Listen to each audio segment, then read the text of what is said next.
Ça, je pense que c'est une attention vraiment très particulière des franciscains auprès de toute personne, quelle qu'elle soit. Dès le XIIIe siècle, Saint François était extrêmement présent. Également, ne l'oublions pas, hein, au niveau des croisades, et a été très vigilant par rapport à l'antisémitisme, à la haine ou à la suspicion qu'il pouvait y avoir avec toute personne d'une autre religion chrétienne, qui a été une innovation majeure dans le Moyen-Âge. Et ce qui me touche moi particulièrement par rapport à Brive, c'est la génération de ma maman. Ma maman est née en 1944, donc elle est née en plein... Donc pour nous, c'est difficile pour nous de notre génération d'imaginer que uniquement une génération a connu les drames qui se sont passés pendant la Deuxième Guerre mondiale, et de voir combien des frères, alors je parle en leur nom, je ne peux pas parler au nom de la communauté, mais qui ont risqué leur vie véritablement, puisque ce monastère aurait dû être détruit. Le frère Danick va l'expliquer, parce que ici, la division d'Airache est partie commettre le drame d'Ouradour-sur-Glane. C'est nous qui étions sur la liste, tout simplement parce qu'ils ont pris la mesure du danger et du risque, mais c'est même pas le danger et le risque prioritairement, c'est la dignité de toute personne humaine, quelle qu'elle soit. Et je me dis, cette génération-là, une génération, nous aujourd'hui, qu'est-ce qu'on ferait? Moi, c'est une question que je me pose également à titre personnel. Si l'histoire se répétait d'une manière ou d'une autre, quelles que soient les personnes en danger, ou ça peut être de différentes perceptions politiques, mais voilà, ce respect profond pour ses frères qui n'ont pas hésité une seule seconde à se mettre en danger pour pouvoir sauver et respecter la dignité de toute personne. Et ça, c'est un témoignage fort que nous voulons faire perdurer, ce message pacifique, pacifié de toute rencontre, ne pas craindre la différence, mais la différence, elle est enrichissante, elle n'est pas une défiance. Et je crois que c'est un petit peu le fondement de ce que voulait vivre Saint François, que les frères ont vécu dans les années 42-45, et que nous, à notre mesure, nous essayons de faire perdurer ici. Et je ne suis pas plus long, puisque vous avez peu de temps, je laisse plus la parole au frère Danick.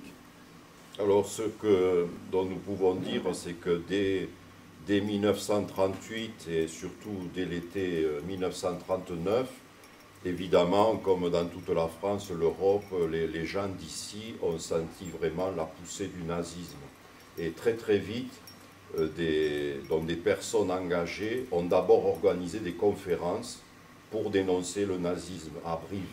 Et parmi ces personnes, il y avait Edmond Michelet, ministre du général de Gaulle, qui lui a profité de la motivation des gens, de leur engagement à contrecarrer l'avancée du nazisme, pour structurer des cellules, si vous voulez, des comités de la résistance, dont des groupes se sont mis en place clandestinement, ont été organisés, ils étaient sous la houlette d'Edmond Michelet. Et les frères franciscains, les liens étaient très étroits, hein, la dévotion à Saint-Antoine était très forte. Les gens venaient, connaissaient les frères, et les frères, de par leur charisme, au nom de Dieu, au nom de l'Évangile, étaient artisans de paix, d'unité, et ils voulaient évidemment être du côté des petits, des persécutés. Donc ils se sont d'emblée engagés, alors avec des personnalités comme Léon Bédrune, il y avait le frère Georges Lugans, voilà, et d'autres qui se sont engagés pour protéger. Donc, alors ils ont d'abord accueilli, on sait qu'il y a eu des enfants qui sont venus du nord de la France, qui sont venus de Belgique, il y a eu des réfugiés, il y a eu aussi des Allemands qui étaient donc pourchassés par la Gestapo. Donc il y a eu toutes sortes de gens qui ont atterri ici, et les frères donc les ont cachés clandestinement. Alors ici c'était le couvent. Le couvent a été construit en 1889 et les frères vivaient ici. Et quand les comités de la résistance se réunissaient clandestinement, Edmond Michelet, il le dira plus tard, quand il y aura l'inauguration de la grande statue de Saint-Antoine qui est en haut de la colline, je ne sais pas si vous l'avez vu, hein, qui bénit la ville, il dira que dans les comités de la résistance se réunissaient dans une cellule de moines, hein, il dira. Et donc c'est là que progressivement s'est préparée la libération de Brive. Mais entre-temps, il y avait les bâtiments en bas, maintenant c'est devenu là, un lycée, hein, le lycée Bahuet, mais le premier bâtiment que vous voyez quand on rentre, qui s'appelle la maison Saint-Yves, c'était un orphelinat dont des enfants ont été protégés ici. Il y a eu donc justement des réfugiés, des juifs, des gens qui étaient poursuivis, qui étaient menacés, et que les frères ont cachés. Hein, comme ils les cachaient aussi dans les lieux qu'on avait ici, parce que la plupart des bâtiments que vous voyez ont été construits à la fin du 19e siècle, au début du 20e siècle, et évidemment, le lieu s'y prêtait. Alors, ils avaient aussi une organisation si vous voulez, de veilleurs, de guetteurs, parce que quand ils se réunissaient, ils prévoyaient aussi qu'il y ait des chemins, des endroits par lesquels ils puissent fuir, hein, donc par la vallée. Et justement, il y a des personnes qui ont été exfiltrées comme ça, alors en bureau, déguisées ou autrement, mais qui ont pu s'échapper. Voilà. Alors, c'est vrai que les frères étaient très engagés, puis prenaient des risques aussi, évidemment, comme tout le monde, d'autant plus qu'il y avait des caches d'armes aussi. Donc c'était, quand vous êtes à côté de l'église, le bâtiment qui est sur la gauche, qu'on appelle l'abri du pèlerin, tout à côté, il y a des roseaux. Hein. Alors c'est en pleine vue, hein, quand vous arrivez sur l'esplanade, et le père Léon Bédrune a dit, c'est là qu'il faut mettre les armes, parce qu'on n'ira pas les chercher dans un endroit qui se voit. Et il avait raison, parce qu'ils ont caché les armes là, et personne n'est allé, c'est qu'après la guerre que ça a été récupéré. Alors comme le disait le frère David, ça a failli très mal tourner ici au mois de juin 1944, parce que la colonne SS Das Reich venait de Montauban, et elle a pris la route nationale 20, et elle s'est arrêtée à la grille en bas, à l'entrée du sanctuaire. Et on dit qu'il y avait un frère alsacien qui parlait allemand, qui est descendu et qui a parlé avec les officiers. Alors on ne sait pas trop ce qu'ils se sont dit, mais n'empêche qu'ils ne sont pas rentrés. Mais on sait qu'à ce moment-là, les comités de la résistance étaient ici, hein, ils étaient en réunion et ils étaient en train de préparer la libération de Brive. Parce que Brive sera libérée par elle-même le 15 août 1944. Mais nous savons que voilà, ils ont continué leur chemin, leur sinistre chemin, puisqu'à Tulle, il y a eu les 99 pendus, et puis il y a eu aussi des déportés, et puis, donc ça c'était le 9 juin 1944, et le 10 juin c'était au Radour-sur-Glane, où ils ont brûlé le village, enfermé les femmes, les enfants dans l'église, où tout a été... 650 personnes ont été massacrées au Radour. Oui, oui. Et, frère David, donc le rabbin Feuerwerker était votre papa, donc a été... Oui, oui. Ben, il était compagnon d'Edmond Michelet. Il était dans le réseau d'Edmond Michelet, en plus de son travail de rabbin. Il était résistant. Et c'est comme ça que, par Edmond Michelet, il a été amené ici. Mais en fait, Edmond était déjà parti à Dachau. Mais le réseau l'a pris en charge. Oui, c'est ça. Et frère David, vous avez parlé de cette fameuse journée, la journée des bures. Vous pouvez... Oui, enfin, peut-être très très sommairement, parce que vous êtes pris par le temps, mais la Gestapo est venue à plusieurs reprises. Habituellement, ils venaient par la grille du bas, donc les frères avaient le temps d'exfiltrer toute la population qui était cachée ici, dans les bâtiments, qui partaient par les bois ou par la passerelle. Hein. La passerelle qui est là, je veux dire, c'est un signe visible qui était présent. Et à un moment donné, on sait que la Gestapo est arrivée non pas par en bas, mais par en haut, par ce que nous on appelle le chemin de croix. D'ailleurs, vous avez un Saint-Antoine qui bénit la ville de Brive, et le visage n'est pas celui d'Antoine, mais celui du frère Léon Bédrune.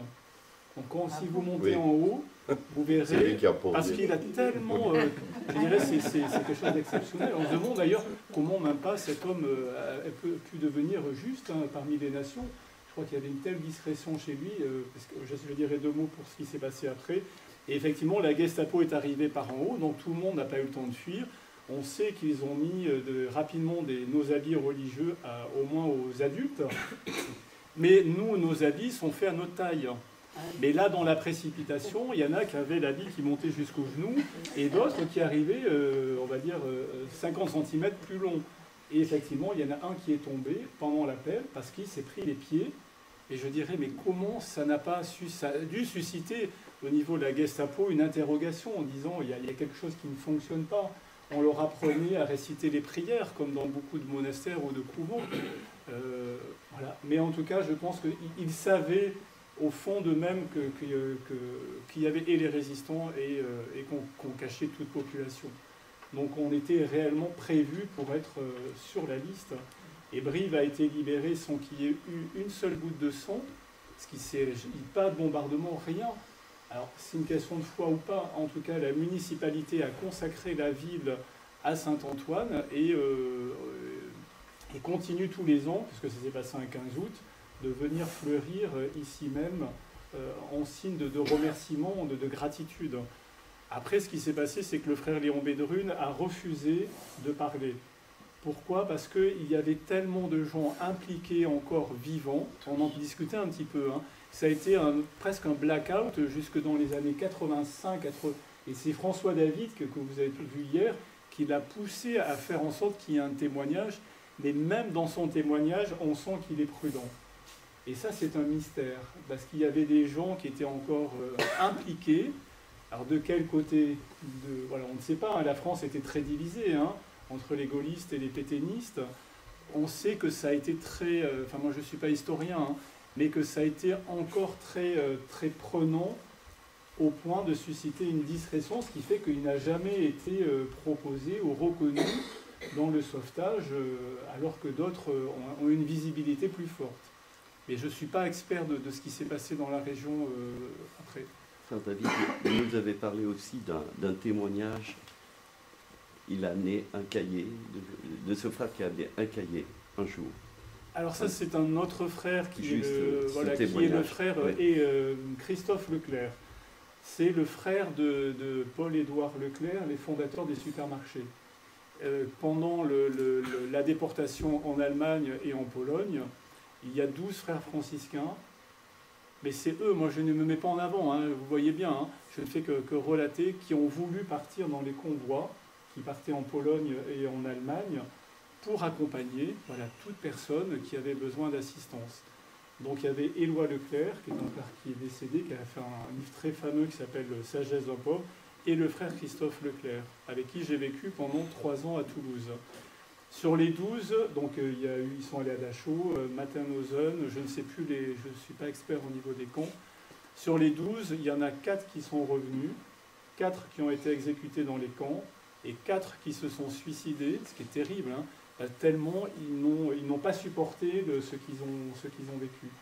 Et le frère Christophe est allé en Autriche, ou en Tchécoslovaquie, parce que les frontières ont bougé, où il a été vraiment, vraiment torturé, mais en tant que prêtre, un peu comme Dietrich Bonhoeffer pour les protestants, qui a essayé d'apporter une assistance pour les chrétiens, bien sûr, présents, mais aussi pour toute personne présente.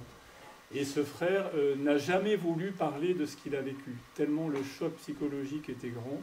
Il est parti en ermite au Maroc, et ce n'est qu'à la fin de sa vie, moi toute ma vie je m'en rappellerai, parce que je lui posais les questions, qu'est-ce qui s'est passé, et il ne pouvait pas parler. Chaque fois, la gorge bloquée, et il pleurait. Et un jour, j'étais présent avec lui, il y avait Michel Caille et d'autres frères, il est arrivé avec une cassette vidéo, il a dit, il sentait que sa mort était proche, il a dit « je vais faire ce témoignage ». Et il n'a parlé qu'une seule fois de ce qu'il a vécu dans les camps. Il est mort quelques temps après, il a eu un cancer des os. Et ce qui était terrible, c'est que juste avant de mourir, la morphine le mettait dans un état second. Donc nous, j'étais plus jeune à l'époque, donc on s'occupait de lui changeait les draps, etc. Et dès qu'on effleurait sa peau, il hurlait en me disant « ne me frappe pas, ne me frappe pas ». Donc ce n'est qu'à la fin de sa vie qu'il s'est autorisé à libérer des sentiments au regard de ce qui s'est passé. Enfin, voilà, je ne pense pas qu'on soit hors sujet, mais c'est pour dire que c'est... Ces témoignages sont si puissants, si précieux. Mais c'est surtout, moi, ce qui me marque, c'est le silence. le silence complet. Les frères ne voulaient pas être mis en avant. C'était fait par pure gratuité. Ils voulaient en tirer aucun éloge, aucun bénéfice. Le frère Léon avait cette pudeur, je pense, qui est propre à son tempérament. Et en même temps, une question, c'est, voilà, il y avait encore des gens impliqués, mais de quel côté? Et du coup, ce silence, mais voilà, il faut interroger les historiens pour ça. Alors, je vais faire sourire Hélène, mais je crois que ton papa avait perdu sa barbe ici. Ah oui. Sur les photos. Il a été rasé. Il s'est rasé. Oui, c'est rasé. Non, mais vous leur avez donné la bure. Oui. Est-ce qu'ils en parlaient après, quand ils... Non, mais parce Lui aussi, parce ça a que, été, parce que des choses peuvent encore se passer Mhm. et que les réseaux sont déjà en place. Mhm. Qu'on ne peut pas, tout ce qui a été fait était un acquis. Mhm. Et donc, ça pouvait du jour au lendemain se remettre en place. Et surtout qu'il y avait des gens, notamment je parle là maintenant, l'instituteur de Soudeille, qui était en fait le secrétaire de mairie et qui tamponnait les tickets de rationnement parce que c'était pas tout caché les gens. Il fallait aussi qu'ils aient la possibilité de manger. Et pour manger, pour avoir le droit de manger, il fallait des tickets et des faux papiers, bien entendu, puisque à l'époque, c'était pas électronique. Les papiers, ça s'écrivait à la main. Le nom était écrit à la main, donc ça pouvait facilement se faire, comme après-guerre, y compris avec l'abbé Glatzberg, qui a passé des nuits entières à remplir des faux papiers. Et à Paris, il y a eu un réseau aussi, dans le 14e, nos propres couvents, les frères utilisaient les catacombes d'Enfer Rochereau, et avaient des imprimeries clandestines et aidaient les résistants à pouvoir... donc il n'y avait pas de cache de personnes sur Paris, mais en tout cas ils étaient impliqués. Et il y a un frère, le père Corentin, qui a été abattu dans le couvent de Paris, dans le cloître même, par la Gestapo, parce qu'il a été dénoncé. Donc les frères ont pris des risques incommensurables. Et ça dit quelque chose enfin, je sais pas, moi ça m'émeut presque aux larmes. Parce qu'ils sont allés jusqu'au bout, voilà, au nom de cet amour de l'humain, quelle que soit l'appartenance, mais c'est l'amour de l'humain. Et comme je le dis, c'est une génération. C'est pas loin dans l'histoire, hein, c'est une génération. Voilà, et nous, on essaie de faire perdurer cette mémoire, mais dans l'esprit des gens, voilà, ça. Qu'est-ce qu'ils en retiennent? Il y a une bibliographie, il y a des livres qui ont été, ou quelqu'un qui s'est donné la peine de ramasser, alors le peu de témoignages, mais malgré tout, alors, à Paris, au sein même de votre de franciscain, j'ai aucune idée. François David. c'est surtout François David qui est très proche de nous et qui essaie de perdurer cette mémoire. Mais comme les frères ne voulaient pas parler, c'était difficile, hein, ou alors ils parlaient qu'à la fin de leur vie. Donc mais je pense que ça fait partie de leur pudeur et que leur pudeur elle est à honorer aussi. Et ces silences qui pour nous avons besoin de comprendre, mais pour eux, ils ont besoin de le garder pour eux. Parce que c'était trop fort, ça a duré trop longtemps Ils ont été particulièrement honorés quand il y a eu l'inauguration de la statue en haut. Donc c'était le 9 novembre 1947. Donc il y avait Edmond Michelet, à l'époque il était député de la Corrèze. Bon, il y avait toutes les autorités civiles, militaires, et puis donc il y a un discours, disons, fameux d'Edmond Michelet, notamment pour le sujet des frères, la reconnaissance de tout ce que les frères avaient fait pendant cette période-là, avec l'évêque de l'époque, le Monseigneur Chassaigne, qui était présent. Puis il y a eu des martyrs, là, un peu plus loin, hein, quand... 4 martyrs le 3 avril 1944, et le général de Gaulle était venu déposer une gerbe plus tard auprès du monument. Avez-vous conservé des liens avec ceux qui passèrent par le monastère, qui ont été sauvés? Est-ce que certains reviennent ou sont revenus voir le frère, vous ne savez pas? Alors nous avons des liens avec, parce que je vous parlais du bâtiment à l'entrée, là, ça a été un collège franciscain aussi. Il y a eu l'orphelinat, mais ça a été un collège franciscain. Donc il y a les anciens élèves qui reviennent. Et chaque année, en septembre, ils font leur pèlerinage. Et eux aussi, ben, ils ont connu des périodes difficiles. Certains aussi sont des témoins. Parce que Brie faisait 30 000 habitants au moment de l'invasion allemande. Et en 3 semaines, on est passé de 30 000 à 100 000. Enfin, François David a dû vous en parler. Ça a été quelque chose d'incroyable. Enfin, imaginez tripler une petite population comme nous. Et d'ailleurs, Jean d'Ormesson faisait partie d'Ormesson. Je ne sais jamais bien le prononcer. Et Coco Chanel, je ne sais pas si vous en avez entendu parler, qui a été, voilà, qui a été également à Aubazine. Parce que ma mère a été aussi à Aubazine pendant quelques semaines avec la mère supérieure qui l'a reçue. Et ta tante a joué un grand rôle. La sœur de ma mère, Rose Gluck, oui. Qui travaillait donc pour lui, qui était aussi dans la résistance, qui était donc estafette d'Edmond Michelet, qui faisait le lien, et qui a été prise donc fin avril, début mars 44. Et qui a été déportée à Auschwitz. Vous êtes allé sur la tombe de Léon Benrude? Non. Il est inhumé dans Brive. Hein. Dans Brive. Il n'est pas très loin, il est à... C'est quoi cette La Fournade, le grand cimetière de... On va remercier vivement le frère David et la communauté de nous avoir reçus ici. Je ne vais pas vous remercier de c'est nos aînés qu'on remercie. C'est nous qui sommes honorés. Ouais. Et aussi, je crois que ça prouve, cher Georges, cher Antoine, que plus que tout, la présence physique dans les lieux apporte, vous qui avez écrit tellement de livres sur l'histoire, je pense que revenir sur les lieux mêmes et écouter ceux qui ont vécu cela est très important. Voilà, je pense que c'est juste pour cela que nous sommes là. Merci. Merci à vous. Merci. Alors nous devons filer parce que... Allez-y. Mais en fait, de toute manière, on ne commence pas le